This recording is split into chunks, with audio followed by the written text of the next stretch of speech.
I start my hotshot company right at this moment right now? Probably not, guys. I think right now really shows you the blessings of being in a big rig. That is honestly my opinion on it.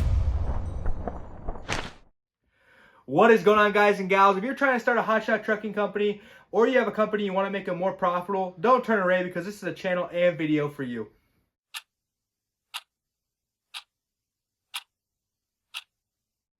Okay, guys and gals, thank you so much for clicking on this video. If you don't know who I am, my name is Jason. I am co-owner of Flash Love Logistics LLC. We are a logistical company right now doing mostly CDL hotshot. We started in October of 2020. Currently, we have 3 lease-ons who are super awesome. They're expanding their fleet here super soon, as well as us getting our own trucks on the road as well. But in this video right now, guys, I want to talk about mostly the state of the market, what we're doing to try and stay profitable, the numbers we've been seeing, and a couple points that I think are really important if you want to keep making good money during these times. Now, first off, guys, if I want to say I'm sorry for not making a video. I know it's been a minute, probably over a month. I've been really busy. I know everybody says that. But for me, guys, the hotshot trucking or Flash Love Logistics isn't my only egg in the pot, you can say, or egg in the basket. It is Easter. Happy Easter, by the way. Egg in the basket. I currently am part owner of a pressure washing company, a pest control company, and then also we have the dispatching company as well. So I've been running around doing a lot of stuff. I have a lot of great people in place to do a good amount of the work, and they get paid really well for it. But there are a lot of things I still have to do myself. For me, guys, the one thing I want to do in my life is to be able to provide assets not only to me, but to my family and to my friends, and provide them, employment that not only blesses them right now with money in their pocket, but also blesses them with the ability to acquire financial freedom in the future, giving them chances to invest, make money when they're not working, stuff like that, guys, because I think the rat race that we live here in the United States is complete BS, guys, and my whole goal is to succeed so heavily that I can break the system, you know what I'm saying, and break it for a lot of people. That's my goal, guys. So that's why I do what I do. Anyways, back to trucking, because that's why we're here. We're here to talk about trucking, not business, but we're here now. Video, money. Okay, here we go, guys. So in the last 2 weeks, guys, we had 3 trucks on the road. Now, a couple of these trucks weren't able to start until I'd say about midweek, that first week, or even the second week. So these numbers aren't from 3 trucks that were on the road every single day, April 1st to April 15th. No, some of them, I think Rod, for example, he had some truck problems in March, so he actually didn't get on the road, I think, till the 4th. And then Devin took some time off because he had a really big March. So he took some time off with his family. And so he didn't start till the 7th, I think. So take that into consideration for sure. But in those time frames, guys, we did gross from April 1st to April 15th. We grossed $31,950. We drove 13,491 miles, and so we had an average rate per mile of $2.37. So seeing that number, $2.37, that's a good number to have, guys, as an average. Now these are all miles, guys. These are not just loaded miles. If it was just loaded miles, we'd probably be at 270 or 280 per mile. But these are an average miles. So what I do is I get a report, an IFTA report off of Motive, which is Keep Trucking. They actually changed the name. If you guys need ELD provider, I'll put my link below. You sign up, you get a discount. I get a discount. Works out great. Anyways, I go on there, I get the IFTA report, and it actually tells me each mile they drove and which states they drove them, and it talks about all miles. Keep Trucking does not know the difference between if you're loaded or not loaded, so it's all the miles that are registered on that electronic logging device during that time for IFTA purposes. So that's how I get that number, guys. But 237, let's talk about that. Not a bad average at all, guys. Obviously, with fuel where it's at, if you've seen videos of my videos before, you know that we do see this number a lot as an average. We usually see about 230. I've seen 240. We've seen 250. Depending on the month. We've also seen 220 and 215, guys. So 237, not bad.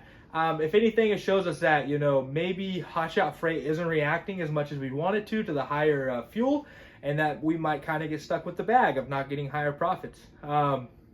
First off, I want you to know that we have really awesome dispatchers, really great guys that are dedicated to the craft and looking for the best possible load for our drivers. And that's a really, really key factor in this. So that's why it kind of gives me a little bit of, I would say relief, but I can kind of pin it more towards the market and not really my system. Like I've said, guys, before, I talk about this a lot. We have to be real about it. Is it our system? Is it what we're doing that's causing the problem? Are we the reason we're not making money? Before we're just the market's out to get me, blah blah blah blah blah, whatever bullcrap, right?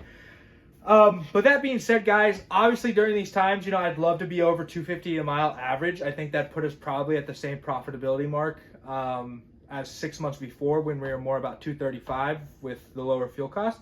But one thing I've kind of noticed, guys, is when you're talking about, rates going up due to fuel, like usually with freight like this, we don't get fuel surcharges, guys. We get one rate from the broker and it's all inclusive.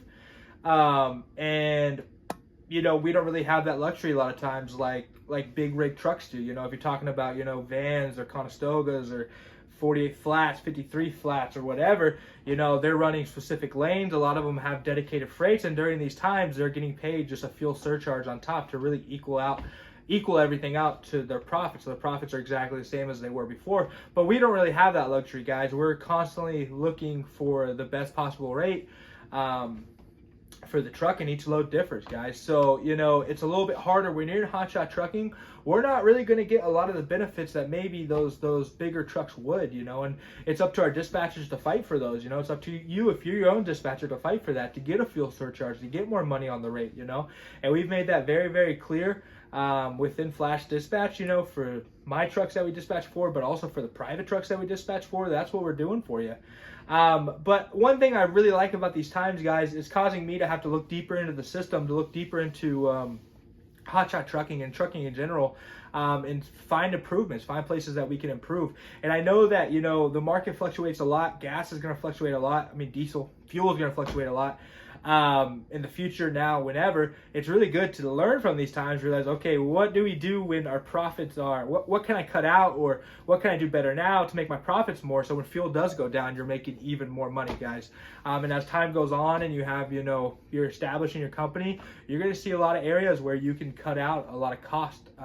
You can find a good dispatcher that, is a little bit more cost effective for your company, but somebody who's really good, who's allowing you to make good money. Maybe you're more open to more insurance companies now because you've been around for a while, so you can get a better insurance rate. So like really, when you're a startup trucking company, you're gonna hit with a lot of big cost up front, but as time goes on, you kind of establish yourself, and these companies realize, okay, these people aren't just one and dones. These aren't people that's gonna come in, wreck their truck and get out.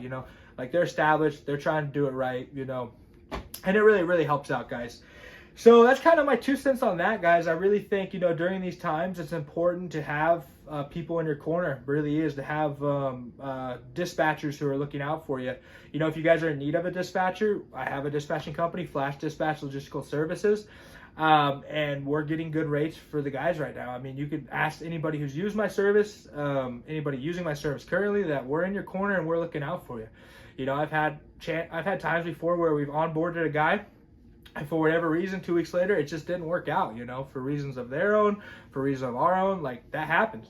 But you can ask a lot of the guys, the very big majority of the guys that get dispatched by us, that we're there for them, and we're helping them make as much money as possible. And I'm very, very transparent about the numbers, guys. I think a couple of people messaged or commented on my video. One guy was like salty for some reason. He's like, you should just stop making videos, you're giving false blah, blah, blah. And I'm like, bro, first off, stop being a bum.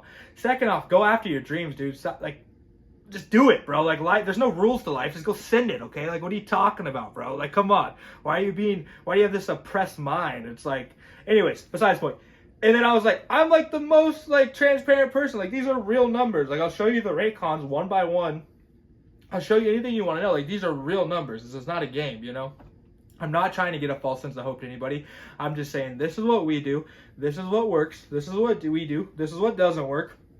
This is how we improve our system. This is how you might benefit from the fact that we're growing and doing this. And that's why my videos are made, guys. My videos are made to give actual, I would say knowledge, but I don't really know anything, but actual hard, proven, grinded out numbers, facts, honest opinions, honesty. You know what I'm saying? Honest, just being honest, right? Sorry, I don't know, I'm doing my hand there. But anyways, guys, the market right now for hotshot, kind of crazy. Would I start my hotshot company right at this moment, right now? Probably not, guys. I think right now really shows you the blessings of being in a big rig. That is honestly my opinion on it. But that doesn't mean that when the market shifts again, that you won't see the blessings of being in a hotshot. Just with a higher fuel price right now, I think the big rig might be the way to go because of just the stability of freight, the stability of the rate, fuel surcharges, the whole nine that are typical during, with bigger freight options that we have, the bigger, big rigs, semi-trucks, that we don't really have in Hotshot a lot of times, guys. But do I think Hotshot Company right now is a bad idea? No, I don't. I think you could send it just as hard. You won't be as profitable as you possibly could be, or that you might have been 8 months ago. But you can get it done, guys. Like, you can get it done. People talk about people failing all the time, and it's like, yeah, mostly because they were dumb, because they were probably greedy, number one. And number two, they were probably prideful, and they couldn't realize that they were the problem, and that's why their company failed, okay, guys? But if you don't worry about being greedy, don't worry about making money right now, worry about building your system, make sure your bills are paid, and then worry about focusing on the system that's going to generate you cash. Don't be greedy, dumbass, number one. Number two, excuse my language, sorry, YouTube, don't demonetize this video. Number two, what was number two? Don't be prideful, okay? Realize that you might be the problem, that you don't know everything, and that you might need to change. And if you do those two things in any type of business, you're most likely going to be successful in the long run. And that's what's important, guys, being successful in the long run. It's not about how much money I make today. It's about what I do today that can make me money for a lot of days to come, guys. And that's what's important to me. And that's what I do here at Flash Logistics LLC. That's what I do with any business I have. And I want you guys to be able to learn from this video. I love you guys so much. I thank you guys for watching this video. If you're new to the channel, please like, comment, subscribe. If you need a dispatcher, hit me up. If you need an ELD, down below. And if you need a fuel card, down below as well. These are all companies I use, guys. I wouldn't tell you to use them if I didn't already use them myself. And they're good companies, and they help me a lot with my system, and I know they can bless yours. So I hope you guys have a great day. I'll talk to you later. Enjoy Easter. Hug your families. Send it hard, boys. Deuces.